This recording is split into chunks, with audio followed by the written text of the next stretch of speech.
Hi, I'm Sarah. This is the next recording in Teaching Online Rapid Response Series. In this clip, we're going to talk about the principles of online teaching. So what theoretically underpins good online practice? So there are 6 key principles that guide online learning. So how you design what you're going to do in this online space and how you think about your role as a teacher. So one of the most pivotal indicators for good quality teaching online is how you engage the students.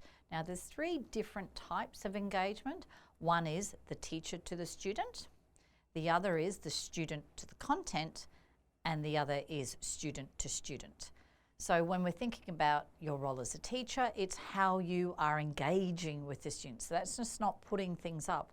It might be considered in emails, it might be considered in the more real-time engagement, and it might be considered in some of the instructional text that you provide.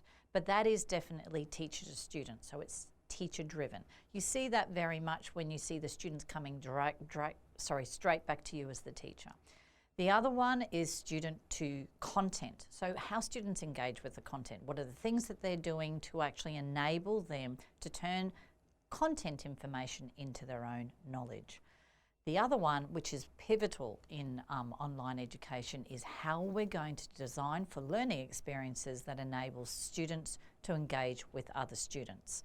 So what ways are you going to be able to provide for that? And there's some examples in the Teaching Online Rapid Response series that we give you examples of what that means. But just remember, student to student is pivotal. Number 2 is don't throw up a whole lot of text. More text is not going to work in this space.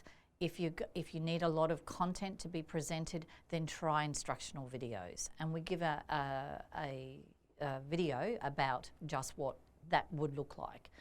But you have to remember that once you hit all that information up in that space, it actually takes a long time for the students to navigate their way through it. So to actually, their energy is put in navigating the content rather than actually engaging and thinking critically about the content. So more text is often distracting away from really where you want the focus to be. You need to clear signposts using directions and concepts. So go this way in the learning map because you're not going to be there beside them. So start here, move to this one, organise it in very clear ways with images is the easiest way to do that. So we don't have more text. Try to shift from text to image or instructional videos. A learning pathway would be good if it had some sense of gamification through it. So I'm not saying make everything quiz-based, but maybe some challenges and opportunities that underpin what you're doing online to spruce it up, to actually get children to enjoy and be a part of. They can be making the quizzes and challenging each other, but that sort of notion of interaction is what you're after.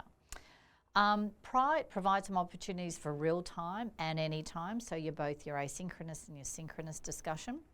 So whatever tools are at your disposal that you can actually engage as a classroom teacher in these ways.